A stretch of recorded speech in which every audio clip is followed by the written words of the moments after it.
வணக்கம். என் பேரு ரமேஷ். எனக்கு இப்போ வயசு 33 ஆகுது. எங்க அப்பா, அம்மா செஞ்ச பெரிய தப்பு என்ன பெத்து போட்டது தான்.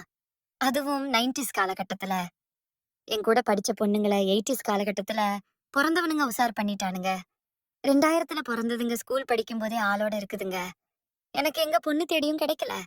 எத்தனை நாள் தான் நானும் கைய மட்டுமே நம்பி இருக்கிறது. கையில வேலை செஞ்சு செஞ்சு கையில இருக்க ரேகையே தேஞ்சு போச்சு. ஒரு நாளைக்கு 2 தடவையாவது கைக்கு வேலை கொடுப்பேன். ஊரில் பெண்கள் ஒதுங்கும் கருவேலி காட்டில் கடைசியில் நானும் காலையிலேயே போய் பதுங்கி விடுவேன். இலசுகளும் பெருசுகளும் என் பக்கமாக அண்டாவை காமிச்சு உட்காருவாங்க. சில அண்டாக்கள் அடி வாங்கியிருக்கும். இலசுகளின் அண்டாக்கள் வார்னிஷ் போட்ட தேக்கு போல இருக்கும். அதை பார்த்து கொண்டே கைக்கு வேலை கொடுப்பேன். அப்படி ஒரு நாள் அடிச்சு ஊத்திட்டு எழுந்து போய் கிணத்துல கழுவும் போது என் வாட்ச் தவறி கிணத்தின் உள்ள விழுந்தது. பதறி போய் குத்தித்து தேடினேன். அது கிணத்துக்கு அடியில போயிடுச்சு போல. அதனால நானும் ஆழத்துக்கு போய் தேடினேன். வாட்ச் ஏதோ ஒன்றில் மாட்டிக்கொண்டு வராமல் இருக்கவே நான் வேகமாக இழுத்தேன். கையோடு ஒரு சின்ன ஜாடி வந்தது. மேலே வந்து பார்த்தபோதுதான் தெரிஞ்சது அது அற்புத விளக்குன்னு. இங்க பாருடா, எவனோ ஒருத்தன் விளையாட்டு ஜாமான கிணத்துல போட்டிருக்கான். இது பல வருஷமா உள்ளேயே கிடைக்கும் போலியே. ரொம்ப பாசியா இருக்குன்னு கையால பாசிய தேய்ச்சி கிளீன் பண்ண ஆரம்பிச்சேன். அப்போது நீல கலர் புகையோட ஒரு பெண் பூதம் வந்தது. ஐயோ, இது என்ன வித்தியாசமா இருக்கு. படத்துல எல்லாம் பார்க்கும்போது ஆம்பள பூதம் தானே வரும். இது என்ன பொம்பள பூதம் வந்திருக்கு என்று அரண்டு போனேன். வணக்கம் எஜமானே. நான் உங்கள் அடிமை ஜீனி. உங்களுக்கு 3 வரங்கள் தருகிறேன். நீங்கள் 3 வரத்தையும் கேட்டு முடித்ததும் திரும்பவும் ஜாடிக்குள் சென்று விடுவேன் என்றது. ஒரு உண்மையான 90s கிட்ஸ் வேண்டுதல். வேற என்னவா இருக்கும்? பொண்ணுன்னு ஒருத்தி கிடைச்சா போதும்னு தானே. நான் கொஞ்ச நேரம் யோசிச்சேன். நம்ம 3 வரம் கேட்டு முடிச்சதும் இது போயிடும். கொஞ்சம் நிதானமா இருக்கணும்னு மனசுக்குள் நினைச்சுக்கிட்டு பேசாம நம்ம துணைக்கு வச்சுக்குவோம்னு சந்தேகம் கேட்க ஆரம்பிச்சேன். ஏன் ஜீனி? வரம் எப்ப வேணாலும் கேட்கலாம்ல என்றேன். ஆம் எஜமானே, நீங்கள் 1 வருடம் கழித்து கூட கேட்கலாம். அதுவரை உங்களோடு தான் இருப்பேன் என்றது. இது போதும் ஜீனி. நீ யாருக்கும் தெரிய மாட்டல்ல என்று கேட்டேன். இல்லை எஜமானே, உங்கள் கண்ணுக்கு மட்டுமே தெரிவேன் என்றது. நீ ஒண்ணு பண்றியா?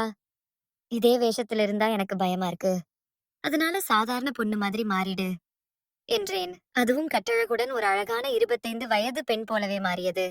வீட்டுக்கு கூட்டிட்டு போனேன். அன்றிரவு மொட்டை மாடிக்கு கூட்டி போய் படுக்க சொன்னேன். எனக்கு தூக்கம் வராது எஜமானே. நீங்க தூங்குங்க, நான் உங்களுக்கு காவல் இருக்கேன் என்று பக்கத்தில் உட்கார்ந்தாள். எஜமானே, உங்களுக்கு வயசு இவ்வளவு ஆகியும் கல்யாணம் ஆகலையே. உங்களுக்கு ஏதாவது குறை இருக்குதான்றது. அதெல்லாம் ஒண்ணும் இல்ல. எங்க போனாலும் அது இருக்கா இது இருக்கான்னு கேள்வியா கேட்டு அசிங்கப்படுத்துறாளுங்க. அதனால பொண்ணே கிடைக்கல என்றேன். அடப்பாவமே 1000 வருஷத்துக்கு முன்னாடி 10, 12 வயசுலயே கல்யாணம் பண்ணாங்க. அதே மாதிரி உங்களுக்கு கல்யாணம் பண்ணியிருந்தா இந்நேரம் உங்க பையனுக்கும் கல்யாணம் ஆகியிருக்கும் என்று சிரித்தாள். சிரிக்காத ஜீனி என் பக்கத்துல வா என்றதும் அவளும் பக்கத்துல வந்து படுத்தாள். என்னை கட்டிக்கொண்டு படுன்னு சொன்னதும் அவளும் அவ்வாறு செய்யவே எனக்கு ஒரு மாதிரியானது. இதுவரை பெண் வாசமே படாத எனக்கு புது கிளர்ச்சியை கொடுத்தது. ஜீனி, எனக்கு நீ பொண்டாட்டி ஆகணும் என்றேன். அதெல்லாம் முடியாது எஜமானே. நீங்கள் வரமா கேட்டாலும் என்னால் இங்கேயே இருக்க முடியாது என்றாள். வேணும்னா ஏதாவது வேலை கொடுங்க, செய்றேன். என்னை சொந்தமாக்கிக்க நினைக்க கூடாது என்றாள். இது போதுமே என்று சொல்லிக்கொண்டே விளக்கை எடுத்து தேய்த்தேன். திரும்பவும் பூதமாக உருவெடுத்து நின்று, கட்டளையிடுங்கள் எஜமானே, உடனே நிறைவேற்றுகிறேன் என்றாள். ஜீனி, இன்னைக்கு முழுக்க நான் சொல்லும் வேலைகளை தட்டாமல் செய்ய வேண்டும் என்றேன். உங்கள் முதல் வரம் கொடுக்கப்பட்டது.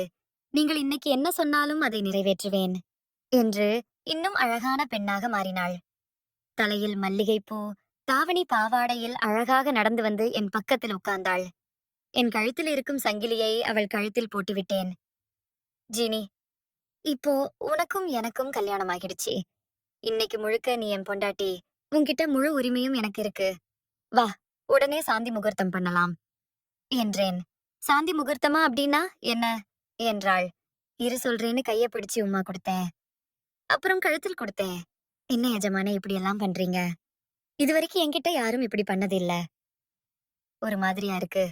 வேண்டாம் என்றாள். ஜீனி, நான் வரம் கேட்டிருக்கேன். நான் என்ன செஞ்சாலும் நீ இன்னைக்கு முழுக்க கம்முன்னு இருக்கணும் என்றேன். சரி எஜமானே, நீங்க என்ன வேணாலும் செய்யுங்க. இப்ப நான் என்ன செய்யணும் என்று கேட்டாள். என் தம்பியை எடுத்து கொடுத்தேன். என்ன இது இப்படி இருக்கு? என்ன செய்யணும் என்றாள். நான் சொல்லிக் கொடுக்க, ஜீனி நல்லா கை போட்டாள். ஜீனியை படுக்க சொல்லி உலகில் யாரும் பார்க்காத அந்த அதிசய கனிகளை கையில் எடுத்தேன். ரசித்து ருசித்து சாப்பிட, என்ன எஜமானே எனக்கு ஒரு மாதிரி ஆகுது. இது போல எனக்கு ஆனதே இல்லையே. ஆனா நல்லா இருக்கு, நீங்க தொடர்ந்து போங்க என்றாள். நானும் முன்னேறி சென்று பீடத்தை அடைந்தேன். எனக்கு தூக்கி வாரி போட்டது. ஏய் ஜீனி, என்னடி இங்க ஒண்ணுமே இல்லாம முழுக்கட்டையா இருக்கு என்று கேட்டேன். அங்க என்ன இருக்கும் எஜமானே, எனக்கு தெரியாதே.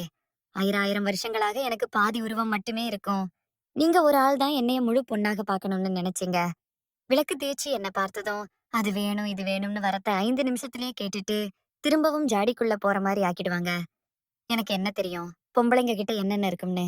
ஏதாவது குறை இருந்தா சொல்லுங்க, சரி பண்ணிக்கிறேன் என்றாள். இங்க பாரு என்று ஒரு இங்கிலீஷ் படத்தை போட்டு காட்டினேன். என்ன எஜமானே இப்படி எல்லாம் பண்றாங்க? அந்த 2 குழியும் இல்லைன்னு தான் அதிர்ச்சியானீங்களா? இதோ வருது பாருங்க என்று சொன்ன உடனே பலபலன்னு ஜொலிக்கிற பீடம் வந்தது. நல்ல வேளை இங்கிலீஷ் படத்தை காமிச்சேன். தமிழ் படத்தை காமிச்சிருந்தேன், கரக்கூண்டா கரு கருன்னு கிடைச்சிருக்கோம்.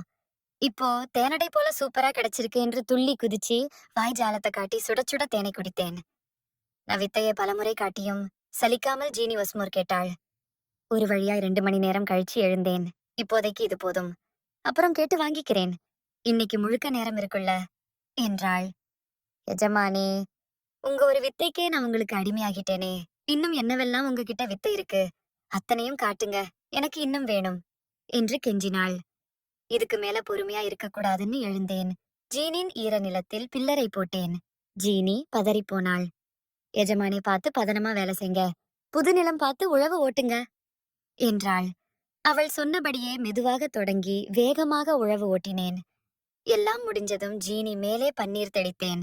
விடியும் வரை ஜீனி என்னை விடவே இல்ல. நானும் பல வருஷமா அடக்கி வச்சிருந்த மொத்தத்தையும் ஜீனிக்கு அள்ளி கொடுத்தேன். பூதம் இல்லையா? அதனால களைப்பே இல்ல அதுக்கு. காலை 5 மணி வரை பஜனை தொடர.